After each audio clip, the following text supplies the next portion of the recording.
Hola, ¿qué tal? Muy buenas noches. ¿Me pueden escuchar? Ana Paola, ya estás conectada. Muchísimas gracias. Aquí te estoy viendo. Bueno, estoy viendo tu nombre que estás conectada.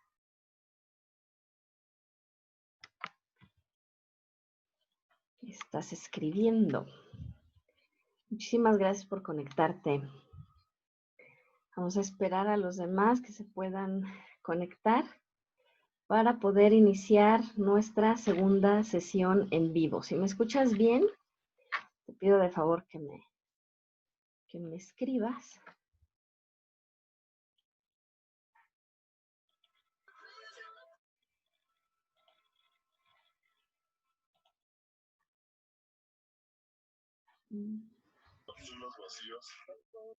Y estoy escuchando una tele.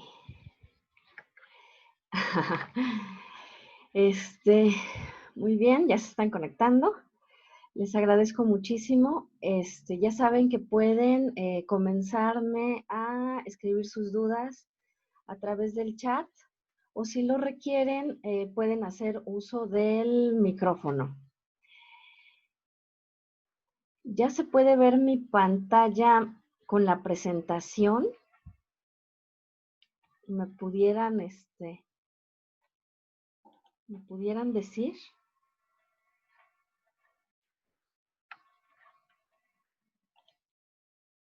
Ahí está.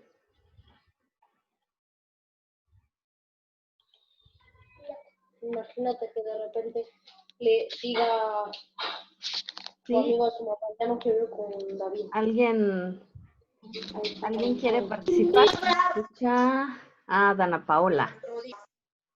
¿Quieres participar, Dana Paola? O si no, podrías cerrar tu micrófono, silenciar tu micrófono y cuando desees participar, lo puedes volver a activar.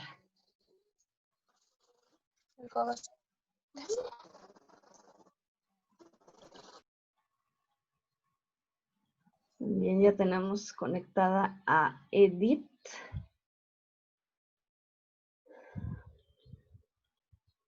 Perfecto. Pues vamos a ir comenzando. Nada más si me pudieran confirmar de favor si me oyen bien y si logran ver ya mi pantalla, que es la presentación. Si de favor Sote me pudieran decir a través del chat si se logra ver y si se logra escuchar bien.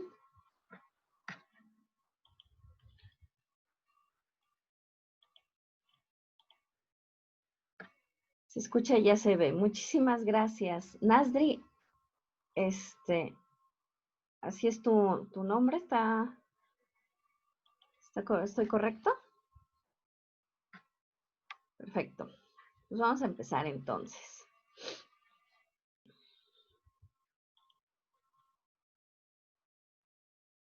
Muchas gracias. Gracias, Edith, también por confirmarme. Si tienen preguntas, con muchísimo gusto las pueden ir planteando. Perfecto, Nasdri.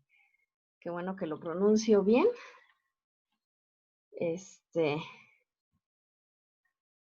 Bueno, pues antes que nada les doy la más cordial bienvenida a esta segunda semana del módulo 3 ya, del lenguaje en la relación del hombre con el mundo. Ya saben que yo soy su asesora, Nayeli Orihuela Alarcón, y ese es mi correo electrónico por si gustan contactarme. De preferencia, les pido que me manden mensaje a la plataforma porque así tenemos la evidencia de la comunicación, pero de todos modos mi correo lo pueden utilizar para cuando necesiten cualquier asunto. Ya ven que la semana pasada la plataforma estuvo fuera de servicio muchísimas horas, casi todo el día. Entonces, yo me estuve contactando con ustedes por medio del correo electrónico. Así es que pueden hacer uso de ese correo. Bueno, La orden del día de la sesión de hoy es pues darles nuevamente la bienvenida, es identificar las áreas de oportunidad respecto de las calificaciones que obtuvieron la primera semana.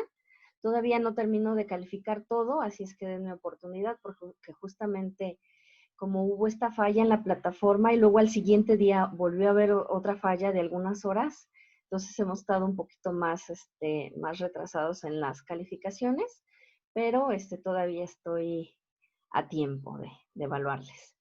También vamos a estar revisando algunos contenidos académicos de la semana, estaré atendiendo sus dudas y si no hubiera dudas, yo estaré brindándoles algunas recomendaciones con base en la experiencia que he tenido en la impartición de este módulo número 3, que lo he impartido por ahí de más de 5 veces. Entonces, lo he revisado muy a detalle. La bienvenida, bueno, pues ya se las, se las hice saber. A quienes se están incorporando, muchas gracias por participar en esta segunda sesión. Y ahora vámonos rápidamente a la identificación de áreas de oportunidad. Esto es muy importante porque con base en la revisión de sus actividades de la primera semana, yo puedo darme cuenta de algunas situaciones que debemos de mejorar a lo largo del módulo. Y no nada más eso, sino que nos van a servir, sobre todo les van a servir a ustedes, para que tengan un correcto desempeño en toda su formación en Prepa en Línea CEP. ¿Qué fue lo que pude identificar esta primera semana del módulo 3? Lamentablemente he identificado muchas situaciones de plagio, es decir, que han copiado y pegado párrafos completos para hacer sus resúmenes, sus síntesis, etcétera, y esto no es correcto. Acuérdense que todo debe de estar descrito con sus propias palabras y en caso de que quieran citar algún dato o algo muy específico que diga algún autor, alguna autora, tienen que hacer uso del manual de citas y referencias que ya les compartí en la sección de avisos. Este manual de citas y referencias, de hecho, se los compartieron desde el módulo propedéutico para que ustedes vieran cómo es la forma correcta de citar y que no haya este tipo de inconvenientes. Recuerden que el plagio se considera una mala práctica, les afecta porque pues ustedes no están aprendiendo lo que se debería y no están reflejando su conocimiento y obtienen una calificación de 0. Entonces, les recomiendo nuevamente que no lo hagan, porque siempre me doy cuenta, yo hago un seguimiento de todas esas páginas y blogs a las que frecuentan para extraer a veces toda la actividad y a veces algunos segmentos. Entonces, les doy seguimiento y por lo general me doy cuenta. Entonces, bueno, pues ahí ustedes tienen que volver a hacer la actividad o a veces se quedan con esa calificación. Así es que no se los recomiendo. Si tienen dudas acerca de cómo citar, les compartí también en el foro Aprendiendo de la semana 1 y en la sección de avisos cómo hacer una cita correctamente con todas las secciones de la introducción, de la presentación de la cita y de las conclusiones. Pero si tienen dudas en esto en particular, con muchísimo gusto les puedo apoyar. También me di cuenta que a veces hacen el envío de actividades incompletas, que no revisan todas las secciones de las actividades o se les olvida. Entonces yo lo que les recomiendo es que siempre cotejen sus actividades que están enviando con las instrucciones y con la rúbrica antes de enviarla para que vean que no les está faltando ninguna sección. A veces desarrollan toda la actividad, pero les hace falta, por ejemplo, el resumen o la síntesis, la última pregunta, porque ya no la vieron. Entonces, siempre les recomiendo que cotejen las secciones antes de hacer el envío de sus actividades. Acuérdense que Las calificaciones de sus actividades integradoras son definitivas, a menos que tengan una calificación por debajo del 59%. Ahí sí pueden hacer un segundo envío, pero si obtienen de 60 para arriba, no pueden volver a hacer un envío de sus actividades integradoras, y eso aplica para el proyecto transversal. Tómenlo muy en cuenta porque ha sucedido que consideran que pueden enviar en 2 ocasiones las actividades, y eso no es así. El reglamento nos señala que solamente en caso de que hayan obtenido una calificación por debajo del 59%, pueden enviar una segunda versión. De lo contrario, sus calificaciones son definitivas. Sigamos avanzando con las áreas de oportunidad, la ortografía y la redacción. Yo les he señalado que este criterio siempre se evalúa. Y hay que estarlo trabajando. Ya les he compartido un manual de ortografía. En el foro Aprendiendo también les he compartido algunas infografías para que ustedes vayan mejorando ese aspecto. Y en cada una de las retroalimentaciones que yo les hago en los foros o en las actividades, siempre les voy diciendo cómo se escribe correctamente cierta palabra o cuál es la expresión correcta. Entonces, no me lo tomen a mal, siempre es con la finalidad de mejorar. Por cada falta de ortografía, se reduce el puntaje en sus actividades en el criterio comunicativo. Así es que tómenlo en cuenta porque ese criterio siempre, siempre se evalúa en todas sus actividades integradoras y en el proyecto, también en los foros. Así es que vayamos practicando para poder mejorar. Y muy vinculado con esta práctica, tiene que ver con el asunto del foro Aprendiendo. El foro Aprendiendo, si bien no se califica, sí les da la oportunidad de ir practicando ciertos conceptos, su argumentación, su redacción, de cómo irse retroalimentando, etcétera. Todo esto con la finalidad de que en el foro de integración, que es el de la semana número 4, ustedes ya hayan hecho un ejercicio acerca de cómo participar. Lo que he notado es que han estado participando muy poquito en el foro Aprendiendo. La semana pasada todavía participaron un poco más, pero esta semana definitivamente ya no tenemos, ahorita solo tengo una participación en el foro. Entonces les invito a que entren al foro Aprendiendo. Ahí les comparto también cierta información de la semana, y pues les conviene mucho realizar esta participación. Esas son las áreas de oportunidad que detecté con base en las calificaciones que obtuvieron la semana pasada. Yo sé que no les aplica a todos, a todas, pero sí les quiero hacer énfasis en esto. Quienes tuvieron 100 en todo, pues muchísimas felicidades porque han logrado incorporar los conocimientos previos y los nuevos conocimientos de este módulo. Ahora, vamos a regresarnos un poquito. Esta es la unidad número 2, que lleva por nombre el estudio de los fenómenos naturales desde una perspectiva interdisciplinaria, que tiene como propósito identificar el conocimiento expresado en múltiples textos, mediante la lectura de diversas fuentes sobre un fenómeno natural para desarrollar una postura intertextual e interdisciplinar. ¿Qué quiere decir? Que un solo texto se va a analizar desde el punto de vista de diferentes disciplinas. Y para eso, pues primero necesitamos saber cuáles son esas disciplinas y cuál es su objeto de estudio de cada una de ellas.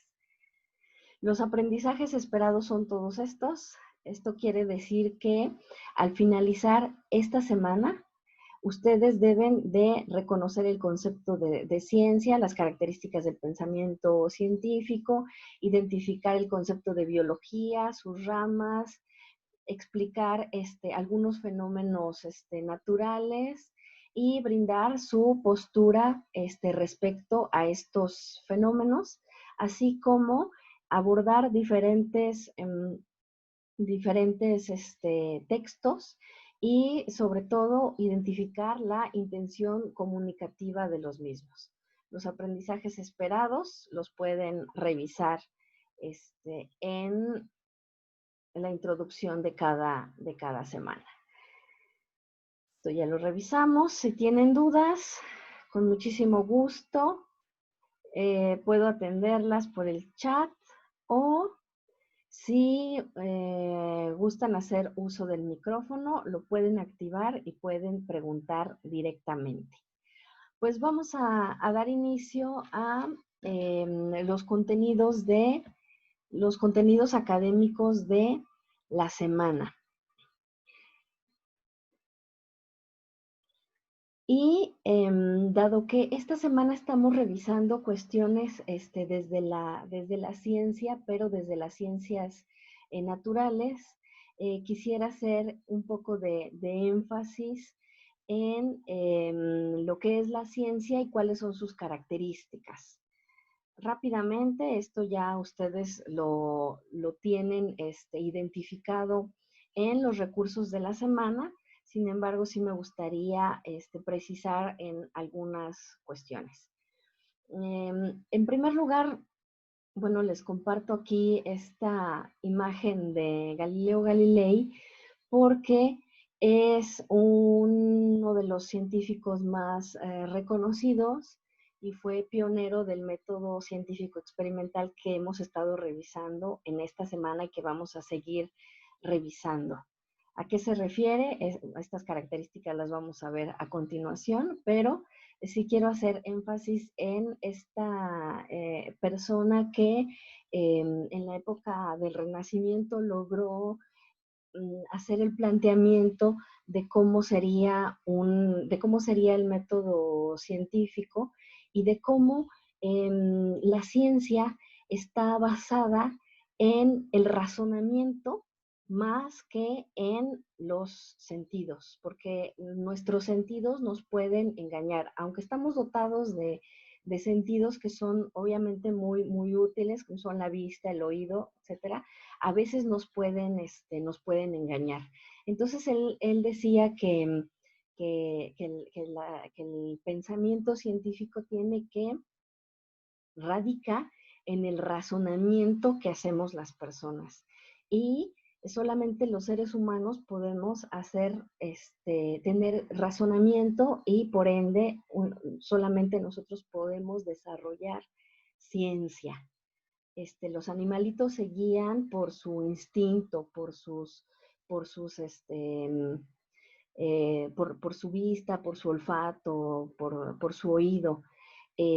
Pero las personas estamos varios pasos más allá y nos relacionamos con el mundo a través de nuestro razonamiento. Entonces, por eso es muy, muy importante la contribución que él hizo al desarrollo de la ciencia y de lo que conocemos como el método científico, que vamos a estar revisando a continuación. Para dar una definición un poco más precisa de lo que es la ciencia y las características que ésta tiene, debemos plantear que la ciencia es todo este conjunto de conocimientos que ya han sido estructurados sistemáticamente. Es una actividad que nos permite buscar las causas de los fenómenos, que pueden ser naturales o sociales, y que intenta comprender cómo y por qué suceden estos fenómenos. ¿Y cómo lo hace? A través de un método científico que tiene ciertos pasos. La observación, el planteamiento de hipótesis, la experimentación y la conclusión. La ciencia, si bien se basa en el conocimiento empírico que tenemos de ciertas cuestiones, se basa mucho en la observación, pero también en la experimentación. Esto quiere decir que va a ser que el fenómeno que analicemos va a ser recurrente y siempre va a ser el mismo. Si utilizamos el mismo método, vamos a llegar a las mismas conclusiones. Y todas las ciencias lo utilizan, tanto las ciencias naturales, las ciencias exactas y las ciencias sociales. Todas estas ciencias utilizan un método, pero es específico para cada una de ellas. No es el mismo método el que utiliza, por ejemplo, la sociología que el mismo método que utiliza la biología. No es el mismo método, sin embargo, todas utilizan un método científico. Esto lo traigo a colación porque a veces se considera que las ciencias sociales, por ejemplo, no son ciencias porque buscan explicar fenómenos sociales. Y eso no es correcto. Las ciencias sociales son ciencias porque utilizan el método científico. Si tienen alguna duda, con muchísimo gusto puedo ir atendiendo a sus solicitudes. En esta semana vamos a estar revisando más las ciencias naturales y la siguiente semana vamos a estar revisando las ciencias sociales. Vamos avanzando. Ahora, súper importante, si pueden, guarden esta imagen porque en varias de sus actividades integradoras y hasta en el proyecto integrador les preguntan sobre esto, sobre las características de la ciencia.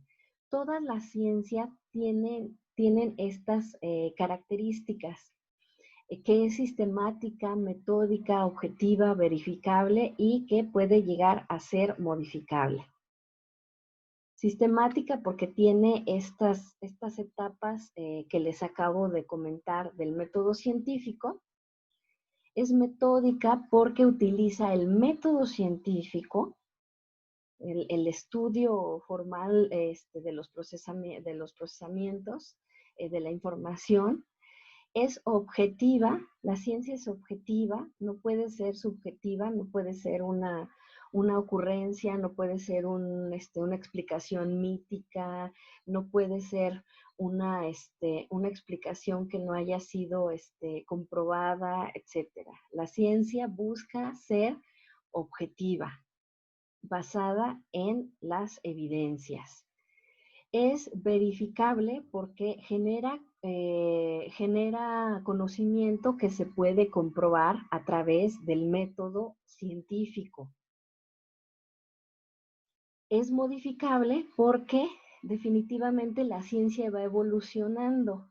No es lo mismo los avances en física que se tenían en 1500, en 1600, que los avances que tenemos en la actualidad y que nos permiten desarrollar ciencia y tecnología. No es lo mismo, por eso la ciencia es modificable porque va avanzando dependiendo de los nuevos descubrimientos. A eso se refiere y estas características de la ciencia se los preguntan en sus actividades integradoras y ustedes deben de saber identificar cada una de ellas y la relación que tiene con los elementos que aparecen en los diferentes textos. Pero si quieren, ahorita lo revisamos con mayor detenimiento. Si hasta aquí hay alguna duda, con muchísimo gusto lo podemos trabajar. ¿Qué más estamos revisando esta semana? Estamos identificando también que la ciencia se expresa por lo general en ciertos documentos, en ciertos textos que van dando cuenta de ella. Hay diferentes tipos de textos, ustedes van a estar revisando algunos y tenemos que saber identificar cuáles son algunas fuentes que son confiables y otras que no lo son.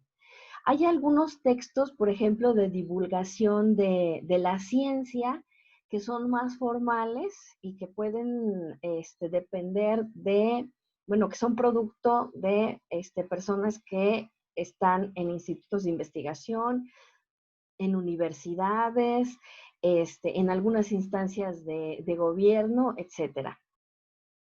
Pero hay algunos textos de divulgación que sirven nada más como de mera divulgación y a veces un poco de entretenimiento.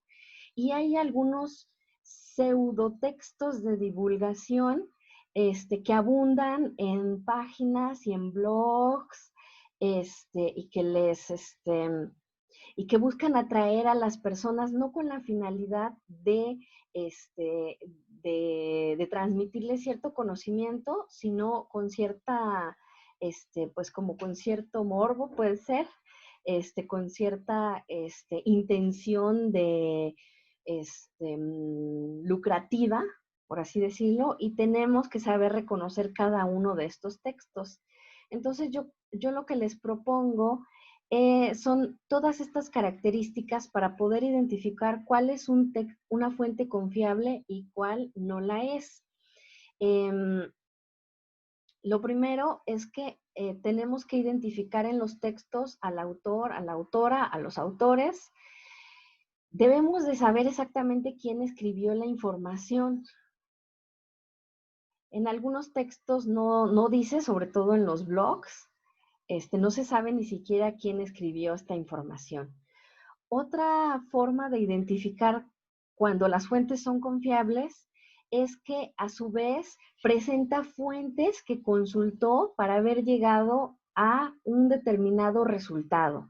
Como ya les contaba, la ciencia es modificable, esto quiere decir que va avanzando. En este sentido, quien hace una nueva investigación tuvo que haber consultado fuentes en las que se basó para publicar la información actual. Si no presenta fuentes, está muy cuestionable el artículo o el libro, lo que sea, porque eso quiere decir que es algo que se está pensando por primera vez o es una ocurrencia, por lo general. Debe de ser alguien así, no sé, como Steve Hawking, que planteó una nueva teoría, pero aún así él tenía fuentes en las que se basaba para dar sus nuevas, hacer su planteamiento teórico, ¿no? También pueden revisar el dominio de la página. Por ejemplo, el dominio se refiere a www, el nombre de la página y la terminación. La terminación de las páginas les indica qué tipo de páginas son. Por ejemplo, las que son educativas terminan en edu y pues son, podríamos pensar que son páginas confiables. Los blogs, por ejemplo, no son páginas confiables si son de personas. Por lo general no suelen ser confiables, pero hay algunas universidades, algunos institutos de investigación que tienen blogs. Entonces ahí termina, la terminación es como blog. Entonces ahí también se pueden dar cuenta. La actualización siempre tienen que revisar en qué año se publicó lo que están marcando. La estética diseño, algo súper común, o sea, si encuentran faltas de ortografía en una página, esa fuente definitivamente no es confiable, no puede ser confiable una información que esté con faltas de ortografía. O sea, eso definitivamente no puede ser. También en la estética o diseño de la página, ustedes se pueden dar cuenta de que algunas páginas presentan la información, pero también presentan un montón de anuncios que les quieren vender el curso, que les quieren vender un producto, etcétera. Ese tipo de páginas no es confiable. Ninguna página seria le vende a uno nada. Así de fácil. Simplemente la intención es como engancharlos a veces con cierta información. Entonces, mucho cuidado con esas páginas, no suelen ser confiables, pero yo les voy a compartir un video con ciertos ejemplos de páginas para que podamos identificar todos estos elementos. Bueno, esto es a lo que se refiere con los contenidos que vamos a estar abordando esta semana, y en general les puede servir para para todo su desempeño académico dentro de Prepa en Línea C.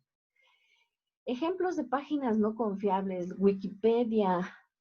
Citan mucho Wikipedia y yo no estoy de acuerdo, porque Wikipedia se está actualizando constantemente, pero la puede actualizar de hecho cualquier persona. Entonces a veces han hecho bromas pesadas de cambiarle la biografía a alguien, y uno entra y busca y dice, ah, no, pues sí, fulanito de tal, mm, fue, fue, fue malo, fue dictador, hizo esto, etcétera. Lo han hecho mucho. A veces a las personas les han cambiado su biografía completa.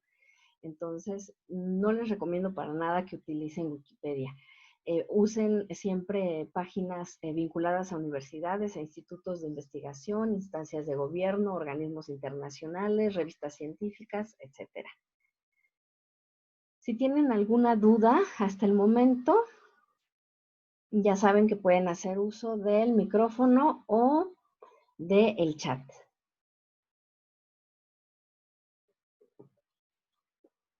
Ahora, ¿qué actividades integradoras vamos a estar realizando esta semana y que tiene que ver con todo esto que les acabo de explicar? Tenemos 2 actividades integradoras que realizar en esta semana. La primera de ellas es la actividad integradora 3, que se llama La biología en mi vida. Y ustedes deben de revisar, en primer lugar, leer el artículo que se les está sugiriendo y responder a lo siguiente. ¿Cuál es la principal rama de la biología que estudia el problema que se aborda en la lectura? ¿Cuál lectura? Esta. Papel o plástico. Es una lectura súper sencilla. Son como 3 o 4 páginas. Está bastante interesante. Es un tema de actualidad. Y ustedes deben de responder qué rama de la biología está abordando el problema que plantea la lectura, si hacer uso de bolsas de papel o de plástico. Y tienen que decir por qué. Ojo con esto, porque a veces nada más responden la rama, pero ya no contestan el por qué. Y el por qué, pues tienen que vincularlo con el objeto de estudio de la rama de la biología que ustedes consideran que se usa para desarrollar este artículo. Ahora, con base también en este artículo, tienen que completar toda esta tabla. Y aquí es donde volvemos a revisar las características de la ciencia y podemos identificar cada una de estas características. Si este artículo cumple con estas características, ojo con esto, se han confundido muchísimo. Les está preguntando si estas características se cumplen en la investigación que se hizo y que se presenta en el artículo, no acerca del problema en general, sino les está preguntando por las características de la investigación que se hizo para este artículo en específico. A veces se confunden con el problema en general, que podría ser, no sé, la contaminación, y se remiten a las características, y eso no es correcto. Les está preguntando sobre la investigación que se hizo para desarrollar el artículo. Si cumple o no, solamente tienen que poner sí o no, pero aquí sí tienen que decir por qué, y para explicar por qué, tienen que hacer uso de la definición de cada una de las características de la ciencia. Para esto les sirve esta tablita que les digo que que la guarden, está en sus recursos, pero que les va a servir, ténganla presente al momento de que hagan la lectura y pueden identificar cada una de las características. Ah, pues la investigación que se hizo sí es sistemática, porque se hizo de forma ordenada, o sea, sí es metódica porque se utilizó el método científico y eso lo explica en tal sección. No sé si me explico hasta acá. A eso se refiere, a las características y que se brinden las razones. Y así para cada una de las características. En una cuarta sección, ustedes tienen que mencionar 3 ejemplos de cómo abordan el problema de la basura otras disciplinas. Las disciplinas también están clasificadas en sus recursos. Así es que a eso hace referencia. Y ustedes deben de investigar diferentes disciplinas que aborden el problema de la basura. Pueden ser disciplinas tanto de las ciencias naturales como de las ciencias sociales y tienen que decir exactamente el nombre de la disciplina y luego describir cómo abordan el problema cada una de esas disciplinas. No es lo mismo ver el problema de la basura, por ejemplo, desde la economía, que hay todo un estudio del asunto del consumo y de la basura, por ejemplo, que revisarlo desde el punto de vista de la biología y las implicaciones que tengan en, por ejemplo, en la salud, en el medio ambiente, etcétera. A eso se hace referencia que mencionen los ejemplos y cómo abordan el problema de la basura. También tienen que leer otro texto. Este texto tiene unas características muy específicas porque no es propiamente un texto científico, sin embargo, sí provee evidencia acerca de todo el tema de la basura. Y es este texto que edita Greenpeace. Y ustedes tienen que hacer la comparación entre ambos textos, entre este texto que está aquí y que es editado por la UNAM y este texto que es editado por Greenpeace, que es una asociación a nivel internacional, ¿no? Entonces tienen que responder qué similitudes y diferencias encuentran entre la postura de los autores de los dos textos. Y ahorita vamos a revisar un poco eso de la postura de los autores porque se los van a preguntar en todo el módulo y creo que han habido algunas complicaciones al respecto. Entonces ahorita lo vamos a ver con más detenimiento.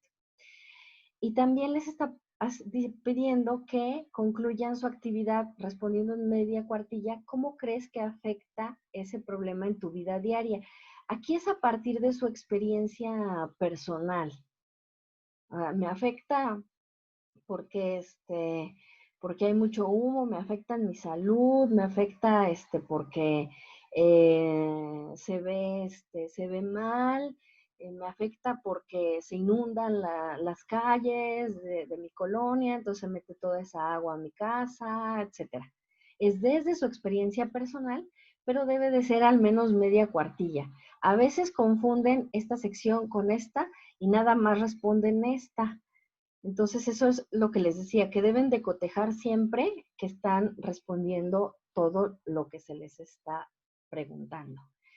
Si tienen dudas, les pido de favor que me puedan escribir en el chat y o hacer uso de su micrófono. Seguimos avanzando. Acuérdense que tenemos pendiente lo de la postura de los autores. Ahorita lo vamos a ver. ¿Qué otra actividad vamos a estar desarrollando? La actividad integradora número 4 que se llama un fenómeno natural. Ojo con esto porque ya llevamos 2 lecturas que tenemos que hacer de la actividad integradora 3 y aquí son otras 5 lecturas. Entonces, hagan bien la planeación de su tiempo. Si bien son lecturas breves, pues sí tienen que leer todo. No busquen resúmenes, no busquen otras actividades, no. Ustedes tienen que leer todas estas lecturas que están propuestas para poder responder toda la actividad. A veces inventan datos y se guían por el nombre, etcétera, y eso no es correcto. Tienen que hacer la lectura de todos los textos. Además, son muy interesantes y son muy útiles. Entonces, recomendación. Primero, lean todas las preguntas y luego hacen la lectura. No vayan a hacer primero la lectura y luego intentar responder, porque a veces la memoria les puede fallar o hay un dato al que se van a tener que regresar. Mi recomendación es que primero lean todas las preguntas que se les están haciendo acerca de las lecturas y que luego las lean. Ese es un método más efectivo para poder desarrollar esta actividad. Bueno, ya saben que pueden descargar cada una de estas lecturas y van a ir respondiendo lo que se les solicita a continuación. El tipo de texto que es, qué se dice del tema, cuál es la postura del autor, qué tipo de ciencia aborda. Solamente pueden elegir entre fáctica natural, fáctica social o formal, y deben de dar la justificación de la elección del tipo de ciencia que aborda cada uno de los textos. Dependiendo del tipo de texto que se trate, ustedes verán si se aborda desde alguna ciencia. Hay textos que no se abordan desde ninguna ciencia y para eso nos sirve identificar primero el tipo de texto. Estamos pendientes con lo de la postura del autor. ¿Qué se dice del tema? Esto de qué se dice del tema es la idea central del texto. Tiene que ser breve, pero es la idea principal, la idea central de cada uno de los textos. ¿Hasta aquí hay preguntas?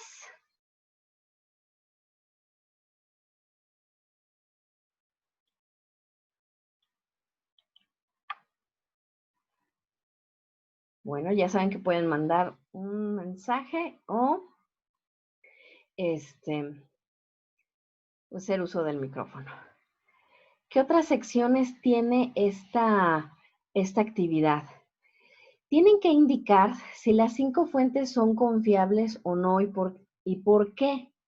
O sea, si cada una de estas es confiable o no y por qué. ¿Cómo podemos hacer la prueba de si es confiable una fuente o no? Con esta tablita. Pues es confiable porque trae autor y trae otras fuentes que consultó, o no es confiable porque es un blog y trae productos que quiere vender, etcétera, ¿no? Con eso pueden hacer la prueba de la confiabilidad de la fuente. Muy importante, tienen que hacer una prueba por cada una de las fuentes, porque a veces me han respondido, 3 de ellas sí son confiables y 2 no, pero yo no sé cuáles 3 sí y cuáles 2 no. Tienen que decir cada una de ellas, mencionar el nombre del título del texto y luego decir, ¿es confiable o no es confiable? Y la razón por la cual ustedes consideran que es confiable o no. Entonces tienen que hacer 5 pruebas y ponérmelas aquí. Pero no hagan eso de, pues sí, algunas sí son confiables y otras no. Eso ustedes lo saben en su pensamiento, pero yo necesito que lo expresen de forma escrita para que yo pueda evaluar su aprendizaje y ver si es correcto o incorrecto lo que ustedes están expresando. Ha pasado muchísimo. Por eso se los digo. Luego tienen que responder a esta pregunta acerca de si los diferentes tipos de ciencias, ya sean naturales, sociales o formales, a pesar de tener diferentes objetos de estudio, tienen algo en común.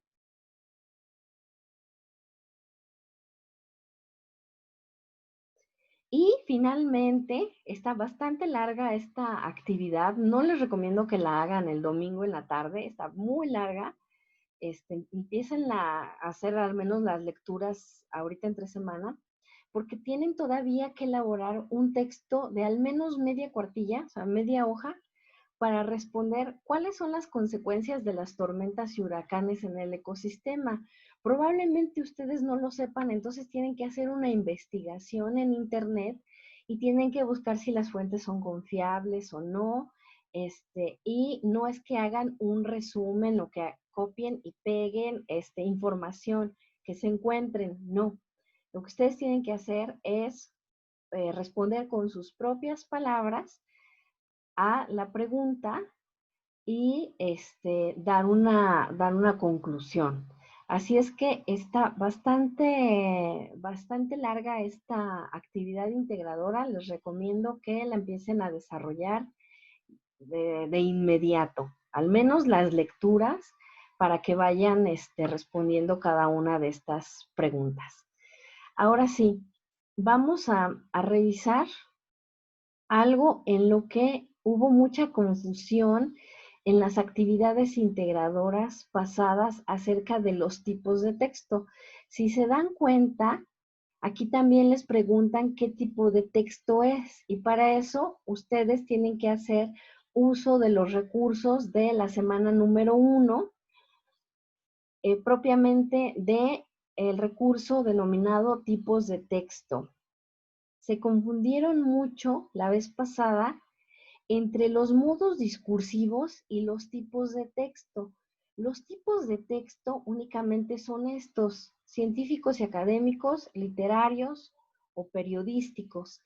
Y estos a su vez tienen una clasificación que es esta. Pero el modo discursivo es otra cosa. Esa es la forma en la que el autor, en la que la autora está expresando sus ideas. Eso no es un tipo de texto. Los tipos de texto son estos. Aquí los dice con toda claridad: descriptivos, científicos, literarios, informativos, narrativos. El modo discursivo es otra cosa. Por lo que les está preguntando en esta sección aquí es el tipo de texto, no el modo discursivo. Mucho ojo con eso.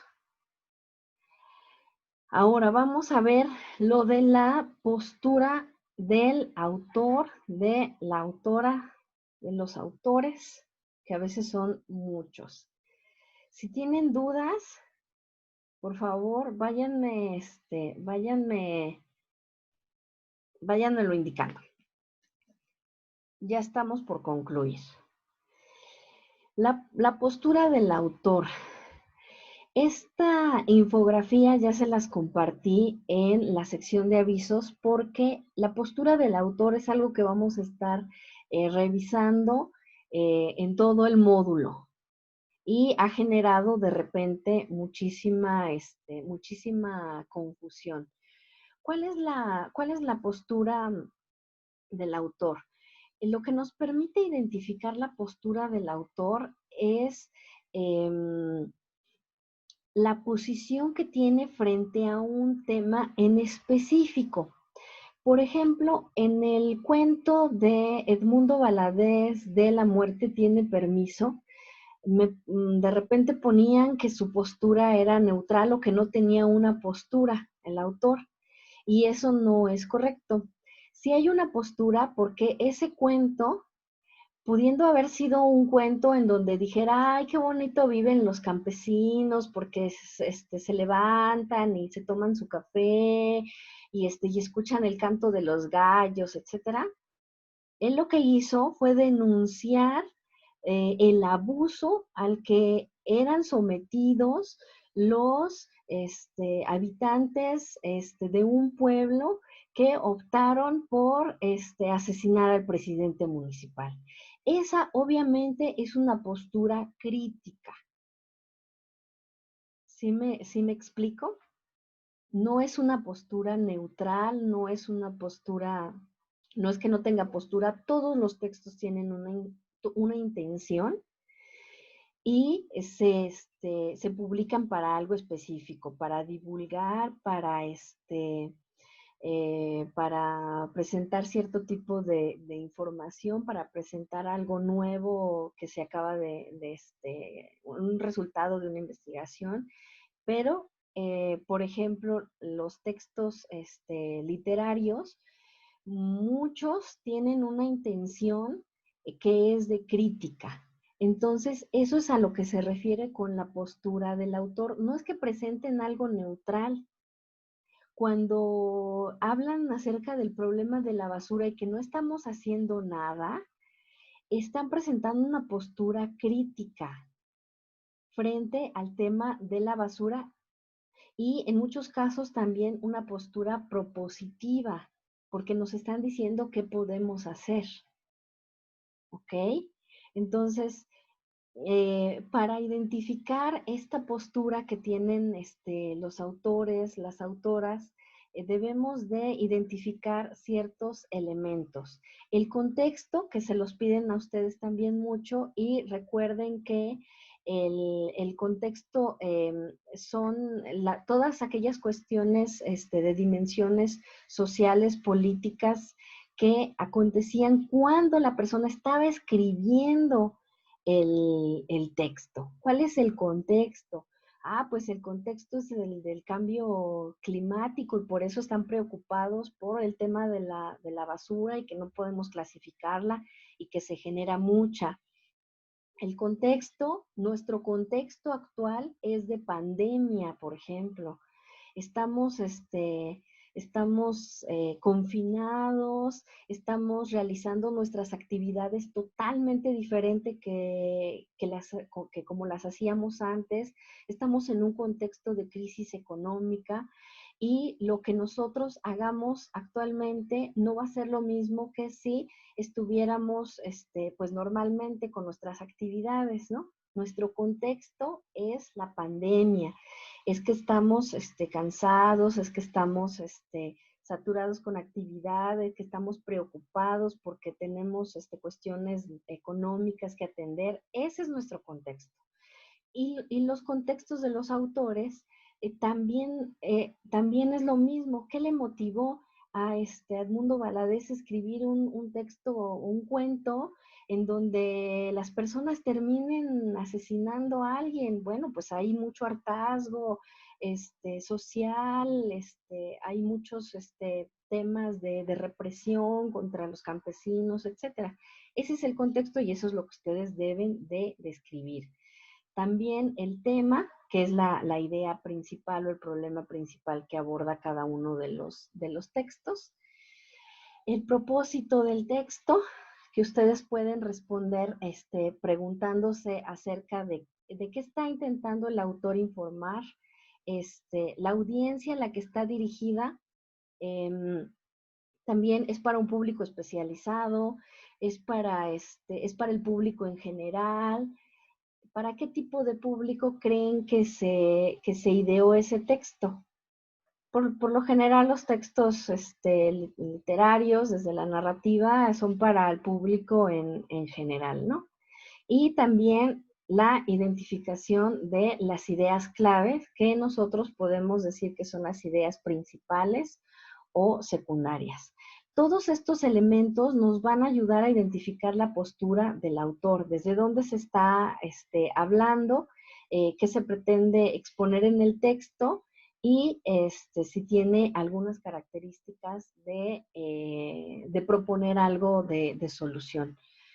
En las cuestiones narrativas, por lo general, ya vimos que solamente se termina, nos ponen ahí un fin y no hay una forma como de resolver el conflicto. Pero hay algunos textos que sí nos dicen, oye, tenemos un problema muy grave de contaminación, porque hemos identificado esto, esto y esto, pero nuestra alternativa de solución es tal. Entonces son textos propositivos, ¿no? Y con eso pueden ustedes identificar la postura del autor. ¿Cómo se clasifica la postura del autor en los recursos que tenemos aquí en Prepa en Línea? Es una percepción ortodoxa, dominante, subordinada o de oposición. Eso lo pueden revisar en los textos, en los recursos de esta semana.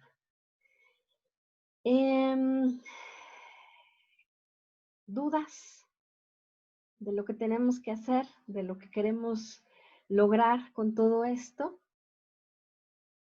Son 7 lecturas, así es que váyanlas desarrollando. ¿Hay dudas al respecto de lo que tenemos que hacer?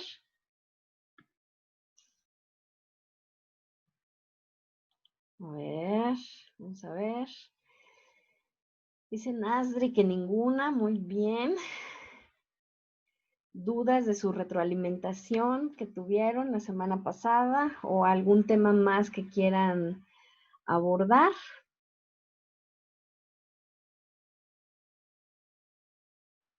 Bueno, la infografía completa esta, se las compartí en el área de avisos, la pueden descargar, la pueden revisar y si tienen dudas me lo hacen saber.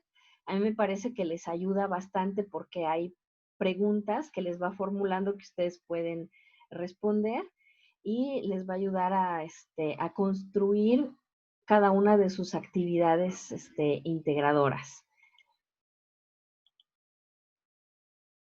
Dice Edith que tampoco tiene ninguna duda.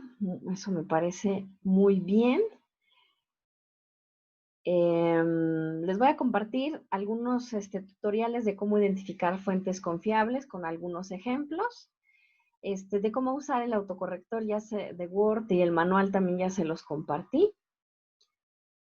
Así es que si no hubiera más, pues les agradezco muchísimo que se hayan conectado a esta sesión y nos estaremos viendo la siguiente semana, pero también las invito a que puedan participar en el foro Aprendiendo.